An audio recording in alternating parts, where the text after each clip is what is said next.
Friends, कैसे हैं आप लोग सभी? आई होप बहुत ही अच्छे होंगे।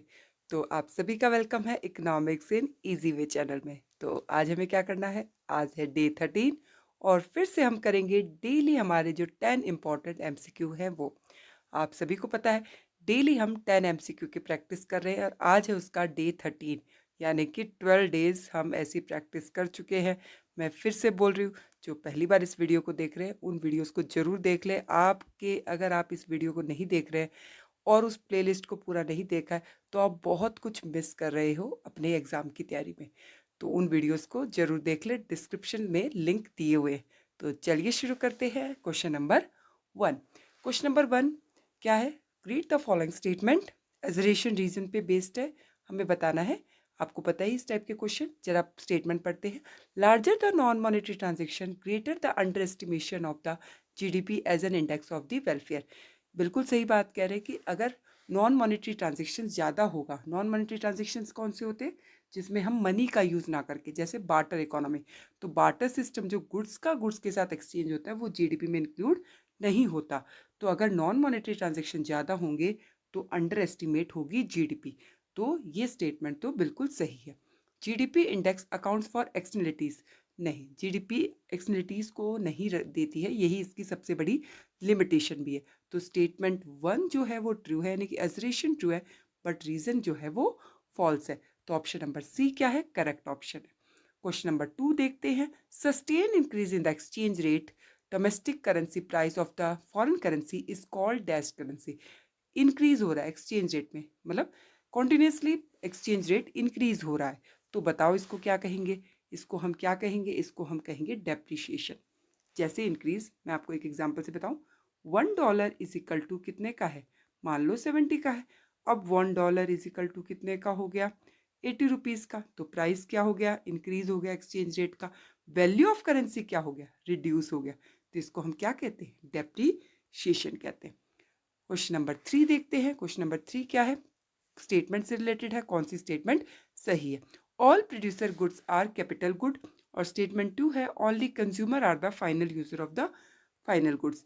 All producer goods are capital good, क्या सभी प्रोड्यूसर गुड कैपिटल गुड होती है? नहीं, सारी की सारी प्रोड्यूसर गुड्स कैपिटल गुड्स नहीं होती। जैसे कि अगर मैं आपको एग्जांपल दूं, वुड। वुड एक प्रोड्यूसर गुड है बट कैपिटल गुड नहीं है, क्योंकि कैपिटल गुड वो होती है जिसका हम काफ़ी सालों तक यूज़ करते हैं, लेकिन वुड एक ऐसी गुड है जो वन टाइम यूजेस गुड है। अगर यहाँ पे ये लिखा होता all capital goods are producer good, तो ये स्टेटमेंट सही होती, but all producer goods are not capital good. Statement 2 क्या है? Only consumers are the final user of the final goods. नहीं, इसमें आता है कि अगर एंड यूजर कौन है वो हम उसको कहेंगे फाइनल गुड्स को। तो हम कंज्यूमर ही अकेले नहीं होते जो फाइनल यूजर होते हैं फाइनल गुड्स के। इट्स डिपेंड कि गुड्स का सही यूज क्या किया जा रहा है। तो option number B right answer है कि दोनों की दोनों स्टेटमेंट गलत है। Question number 4, as a result of double counting national income is. अगर डबल काउंटिंग होगी तो नेशनल इनकम क्या होगी? ओवर एस्टिमेट होगी, अंडर एस्टिमेट नहीं होगी, क्या होगी? ओवर एस्टिमेट होगी, यानी कि ऑप्शन नंबर ए राइट आंसर है। क्वेश्चन नंबर 5, ये एक स्टेटमेंट दी हुई है। रिजर्व बैंक ऑफ इंडिया ने कहा, अनाउंस किया कि स्टैच्यूटरी लिक्विडिटी रेशियो को 50 बेस पॉइंट रिड्यूस किया जाएगा। Policy decision aim to increase the liquidity in the banking system, increase the commercial bank to provide more loan to businesses and consumer, therefore stimulating the economic activity. कि भी statutory liquidity ratio को 50 point कम किया जाएगा, तो इससे banking system पे क्या फर्क पड़ेगा? तो क्वेश्चन क्या है? Which function of the central bank is excise through the monetary policy action. इससे सेंट्रल बैंक कौन सा मॉनेटरी पॉलिसी एक्शन ले रहा है, ये हमें बताना है। Banker to the government, custodian of foreign exchange, controller of credit, issue of currency. तो बैंकर टू द गवर्नमेंट का तो कोई जिक्र नहीं है, फॉरेन एक्सचेंज का भी कोई जिक्र नहीं है, इसमें जिक्र है तो कंट्रोलर ऑफ क्रेडिट का, यानी कि option number C right answer है। Question number 6, in the calculation of national income using the income method, the sum of wage rent interest profit is termed as. तो इनकम मेथड से जब हम use करते हैं तो जो हम उनका सम निकालते हैं, wages, rent, interest, profit, mixed income, तो हमें क्या मिलता है? हमें मिलती है national income at factor cost. तो option number C is right answer. Question number 7, revenue receipt of the government include tax and non tax revenue. Revenue receipt में हम टैक्स और नॉन टैक्स रेवेन्यू को इंक्लूड करते हैं, बिल्कुल सही बात है। An example of non tax revenue is dash earn by government from its investment in public sector.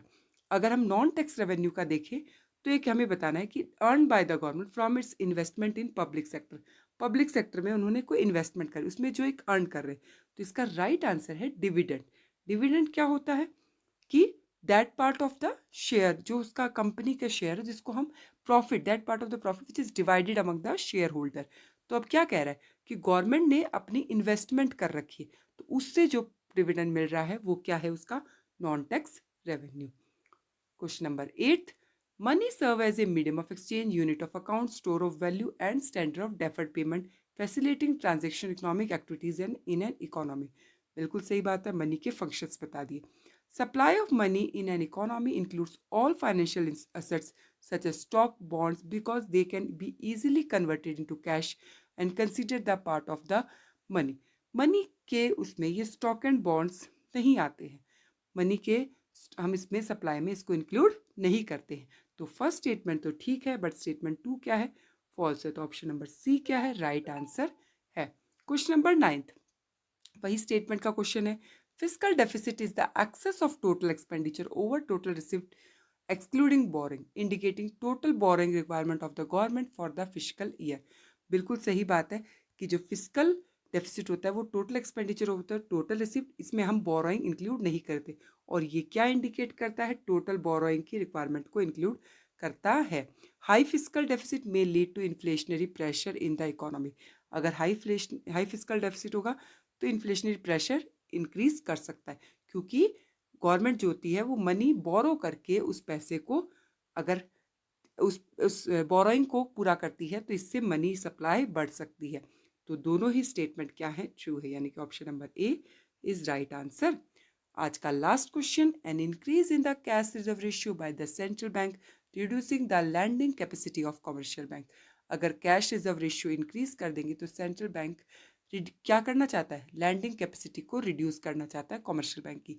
Reason दिया है, high CRR means bank must hold a larger fraction of their deposit as reserve, having less fund available for the lending purpose. Less fund बचेगा lending purpose के लिए। तो बिल्कुल सही बात है, दोनों जो स्टेटमेंट दी है उसका जो रीज़न है वो बिल्कुल सही है। तो ऑप्शन नंबर ए क्या है, राइट आंसर है। तो आई होप आपको क्वेश्चंस बहुत अच्छे लगे होंगे। अच्छे लगे तो प्लीज़ शेयर कर दीजिए, आपके फ्रेंड्स को भी बहुत काम आने वाले हैं और आपके एग्ज़ाम में तो डेफिनेटली काम आने वाले। Thank you.